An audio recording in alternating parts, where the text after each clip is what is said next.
Hey folks, welcome back into Kitchen Table Talks here on thepulsenetwork.com. I am Tyler Pyburn. It's time for the Biz Filings Question of the Week. They posted up on the Facebook page. Well, you have the opportunity right now to ask Chris Brogan, and you know what? Deb Rocks did exactly that. So she says, hi Chris, I have a question. What are some of the best strategies for mentoring young entrepreneurial types who want to learn new business skills, but who don't yet have a particular passion or expertise? So Chris, what is your answer to that for this week's Biz Filings Question of the Week? I'm a little thrown by the question in one way, because I'm a little thrown by the phrase entrepreneurial types who don't have a passion. That's like saying, how do you get a guy who's really into bicycles who doesn't ride bicycles or something like that? I mean, it's just way off. How do you teach sharks to fly? Entrepreneurs, that is why they're entrepreneurs, because they have a passion for messing with things. There's like a fork in the road, and when Yogi Berra said it best: when you see a fork in the road, take it. And there are people who are very willing to sit at a cubicle. There are a ton of people who are just so happy to show up and have a job. And then there are idiots, complete foolish idiots who think the best idea in the world is to mess with things that already exist and to sell things that no one knows they want yet. I'm thinking of Headblade, Joe. I'm thinking of who in their right mind said, you know what we should do is hook a razor blade to our finger to shave our head because it's better that way. No one needs that. We all were doing it with Bics before, I mean, we all like the idea of carrot peeling the top of our skull off, and yet Headblade comes around, So that's the first part of your question, Deb, is that's hard. If it's an entrepreneurial type who doesn't have a passion, that means they're accidentally dead. They're a corpse. The second part of it, though, how do you mentor them? Honestly, do you know what entrepreneurs need more than anything? They need the interface part. They need the part that says, here's how you work with the people to execute an idea and make it run. Because what entrepreneurs do really well is go, wee! And what they do really bad is remember whether they're going to land and not on the broken glass. That's my answer, and then over to whoever we're supposed to go to. Joe? Bob, I believe, is actually... Bob, let's go to Bob. I, like Chris, also had trouble getting my head around that because I was trying to think of someone being entrepreneurial and not having a passion for something first. Now, I guess it's possible for someone to say, I really want to get into business, I want to create something, or I want to move something, I want to blah, blah, blah. But I don't really know what it is. But it's hard for me to picture that because typically it is the other way around. So I guess if I was going to answer that first part of the question, I'd say, first find something that you really are passionate about. And I know we often have the back and forth. Well, do you really need passion to be in business? Well, no, I don't think you necessarily have to have passion for a particular product. I mean, you can, for example, if you, I'm just trying to think of something. You don't necessarily have to, if you sell shovels, you don't necessarily have to be in love with shovels. But you do have to be in love with the process of somehow providing value to someone and what have you, or creating a business that you can then sell, or creating a business not to, what have you. I think there has to be some passion in there first. So if you can find something you're passionate about and find a way to bring that passion to the marketplace, I think you're on the right track. Then I think the key thing is letting them know that regardless of how passionate they are about a product or service they eventually get passionate about, they are still in the business of selling that product or service. Just like the lawyer is in the business of selling legal services. The accountant is in the business of selling accounting services, because without that, no matter how good you are at something, you're not going to be able to provide value to that person. Very quickly, though, because I don't want to hog up all the time, I think here's the thing, too. Get that get that mentorship by building a team around you. If you're a young entrepreneur, there are others around you can find who have experience. Reach out to them and get them on your sort of board of directors, so to speak, so that you don't have to reinvent wheels. And of course, anybody who wants to be an entrepreneur ever, I'm going to say to get The Barefoot Executive by Carrie Wilkerson, because it's such a fantastic book. They need to have the business plan you guys put together. Those are just the basics of what they need to do. So for some reason, I got something completely different out of this question than how the two of you saw it. And what I mean by that is, I can't imagine someone with someone that's an entrepreneur and knowing that early how they need to be mentored. And what I mean by that is, we've all, again, we're on the whole book thing, but we've all read that book that discusses, and it's Michael Gerber, the E-Myth Revisited. There's so many parts of being an entrepreneur: the technician, the manager, and there's another part that I can't come up with off the top of my head. Is this the Rick Perry show today? We keep starting and then going, at the end. Apparently so. But the point I was trying to make is I also feel like observation might be the most important part of this question. And what I mean by that is, let's say, just for example, that you're a teacher, which also is a mentor, and you observe that someone that you're following or in the workplace with has a love for music, and they're very young. Let's say this is a young student. You can take the time to show that student how music translates into business. If you really do like business or music, and it's not just about performance, because so few musicians make it to that performance level, but there's sound engineering, there's so many different parts of that interest that there's got to be a way. That's what I took the mentoring part as. Help them find a way to take those interests, no matter what they might be, and discover what their strength is. Is it as an entrepreneur? Is it as a technician? Is it as a manager? That's sort of what I heard, and I think that would be my answer. Is it takes a lot of observation and really looking at what those people are interested in and finding ways for them to translate that into business. Awesome, guys. Really cool stuff so far, but you know what? A lot of other people on Twitter jumping in too, so I want to go ahead and get to some of the tweets. We're going to start with Josh Shipp. He tweeted at you, Chris. He said, make them jump through exhaustive hoops before agreeing to mentor to confirm their ability to follow through. Chris, what do you think about Josh's comments right there? Okay, so first off, Josh Shipp is somebody that you guys maybe don't yet have on your radar. You, Bernie, Melinda, you don't have him yet. You need Josh Shipp on your radar. He is such an awesome dude. He is an inspiring public speaker type guy. He speaks to young audiences a lot. He does a lot to sort of help the youth movement. And I think he's totally right. I think, one reason sometimes people think they're entrepreneurs is because what they're really saying is, I'm not very employable. They say, I'm not a very good business person. I'm not willing to do my time and pay my dues. That is a huge thing for whatever reason in the millennial set is, I think I should be CEO. I'm 22, but I'm pretty sure I should be CEO. And, yes, maybe so. My friend Jessica Ma at In De Niro is what? She's like just now 19. I met her when she's 17. She was running companies at 13. She owns that. But she started by running a company. She didn't start by saying, I think I'm smart enough to be the CEO. She got people to give them her money. So Josh Shipp is one of those guys to follow. Anyway, long-winded answer to say, hell yes. Can I get some highlighter? Tyler? Fair enough. Duly noted. All right, now we actually need the highlighter too, so we were able to see this next week. And I'm looking at you, and so yeah, wicked neat. She says, mentoring entrepreneurs without particular passion. What's missing in the world? Observe, listen, fill the need. Your passion becomes that. Bob, your thoughts on Ann Bryant's tweet right there? Well, action comes before feeling.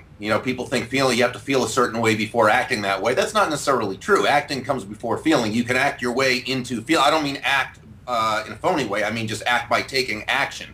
Again, does it, if I'm hearing it correctly, and I'm not sure, but I think you probably will have the passion for, I think most entrepreneurs, true entrepreneurs, do actually have a passion for something first, and then they do the thing. At the same time, if you want you can be passionate about the opportunity itself, and as you do the thing, and you're doing it well, you probably will become somewhat passionate about the thing as well. You can act your way into feeling. Really cool stuff. Really cool. Great comments right there. I'm going to go ahead. I'm going to move on.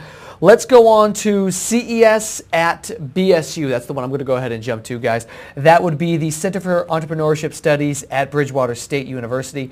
They are tweeting, saying, Chris Brogan at the Pulse Network, saying, we find our young entrepreneurs need help learning how to network. Joe, what do you make of that about young entrepreneurs? Really, they get the know-how, they understand all the tools, but they don't necessarily know how to go out there and network with one another. What do you think of that, Joe? I totally agree with that statement. As a matter of fact, I'm going to defer to Chris because he has a great little piece on networking and what it's like to be. I mean, we've all read that article, but Chris talks about this a lot. And networking is something that young entrepreneurs need to learn. Chris, what is it exactly? What's that road you usually take someone down about to get started networking? Well, I'm not sure I'm answering the way that you were thinking of me when you say it, but I'll tell you where I'm going. I think that it's amazing. College kids, when they network, have a little issue in so far as that they network with just the people that they know, and they network with their colleagues, and that's great, except that you're all 20, and you all don't have money, and you all don't have the other thing that each other needs, unless you have the one guy who's rich. We saw The Social Network. We know that guy. But, the next step in that is you've got to start reaching out. You've got to start, trying to reach to the people that you can. You can't normally go from 20-year-old to Sir Richard Branson. There's a few steps in between. But, spend the time getting to know them and being helpful with other people. At the same time, avoid being a business card ninja.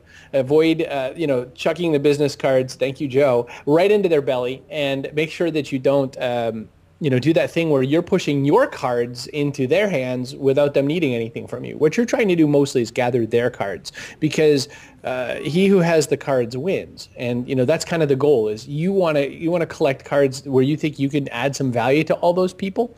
And I'm sure, Bob might have a slightly different take on that, but I would say that that's kind of the bigger goal, where also the 20 crowd, the college level crowd, tends to throw that one off a little bit. One is they don't like to network too much, so they're a little twitchy about it. They want to stay in their little hive. Two is when they do, they kind of go at it what can you do for me, not how can I help you? Hey, Bob, before Bob jumps in, Chris, do you have your card right there in that pile that you hand to people sometimes? Oh, you know what? I don't. No, okay, that's quite all right. That was definitely part of the story. Was Chris has a very unique business card that he sometimes hands to people, and I was in a very interesting situation for several months where Chris and I were meeting people together for the first time, or they were meeting him and they already knew me, and I watched them. Because largely this was in Milwaukee, and I watch people act the same way over and over and over again, almost like, hey, this is only 5 minutes. There it is. You can't read it though, can you? Hang on. Yes, you can read it. Maybe it's just because I know it says stop talking. Stop talking. So what Joe's referring to is, so somebody will be talking to me about their incredible startup and how I should really write about them, and I should totally have them on Kitchen Table Talks or chrisbrogan.com or whatever. I go, awesome, that's great, thank you so much. Let me give you my card. And, when they finally look down and read it, but anyway, that's the story. Bob, you started to go somewhere as we were talking about networking. I'm sorry to sort of butt in, but I knew that card would be priceless to share right there. That's right.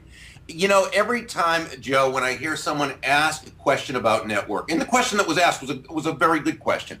It always comes back, and anyone who knows me won't be surprised to hear me say this. You've always got to go back and check your premise. What do you mean by networking? And typically, people think of networking as that person that's stereotypical, fast-walking, slick-talking sales guy, right, who kind of works the crowd and so forth, and hands out business cards and talks about themselves. And that's really not what networking is. So if that's what the young kids are doing, they're not really networking. They're just talking, and they need to get a whole bunch of Chris Brogan's cards that tells them to stop talking. What networking really is, it's the cultivating of mutually beneficial give and take, or give and receive win-win relationships, and the key is to focus on the other person. And I know we talk about how Gen Xers and Gen Yers don't really want to do that, but that's just what you've got to do. That is what networking's about. So, to me, they should get books by people like Ivan Misner and people like Andrea Nierenberg. And there's so many great books on networking out there that people can get and really learn the skill of doing that. You've got to learn really what networking is, and just as importantly, what it isn't. Because, again, even the greatest of logic, when based on a false premise, is not going to result in a correct conclusion. Tyler, before we go to the next tweet, Greg Hardle, if you're not already following Greg Hardle, his stream is lighting up with some resources today. He also helped me figure out that it was entrepreneur, technician, manager, leader. We were talking about leader was the one I was missing. But Greg always shares some great stuff, and he just happened to share something about networking as well that I wanted to draw your attention to for those of you watching on Twitter. Excuse me for that. Tyler, do we have any other tweets that we need to address? Yes, we absolutely do. And Bernie, she's jumping in, your cousin Bernie, Chris, she says she actually has a couple different questions, going back to what you were saying about questions, Bob, saying, how do I help entrepreneurs find passion? So, well, number one, why they're inspired. Two, how they are a resource to others, what we were just talking about. And three, what gaps they can fill. Joe, let me pass that one back to you. Actually, Chris, I'll pass this one over to you. what gaps they can fill. Focus on that part a little bit more. Well, I mean, with entrepreneurship, I mean, that's always the goal is how do I do something that is harder to do, et cetera. There's a great story in the Lean Startup where Eric Ries talks about this company and this startup who is trying to figure out a way that well, I think it was called Snap Tax, and they were talking about this idea of like, how do you take a photo of your tax return? Of like, you started with a very simple W-2 EZ form or whatever it is, and they were using that to sort of help fill out some information. And then they caught on, wow, what if you could just take a snap of a tax, and what if the character recognition and all that could let you file it and all that? And it was this great story about a startup, like how could we do this? And then he says, and I bet you wouldn't guess who the startup was. The startup in this case was Intuit. And Intuit has a huge product called TurboTax. And SnapTax is something to compete against TurboTax. What they were saying was, why should we rest on our laurels? Why should we think we've got the best product? We should find a gap to fill it. Believe me, if I could take a photo of a tax form and it would be done, the world would be a better place. Rob Hatch would just, go to heaven right then and there because he would, he wouldn't have to do half the things he has to do for me if I could just take photos of forms. So what does a great entrepreneur do? They fill the gap between what people are willing to do and what they're not, what people, have an ease of use of and aren't. I mean, tablet computing was the idea of what if you could put thousands of books in somebody's hand, and then it kind of went from there. And, what do you do with 1,000 books? Well, we reader types, obviously the gang of us, knows that. But then suddenly there's new things you can do with that device, and suddenly there's new gaps to be filled. And it's not always to be filled by iFart apps. There turns out to be other things that are very useful to use on your tablet device. It reminds me of the idea of brainstorming with others in your business around the idea of putting yourself out. How would you put yourself out of business? What tactics would you, how would you approach trying to put yourself out of business? And sometimes that does exactly that, helps you find the gaps to fill.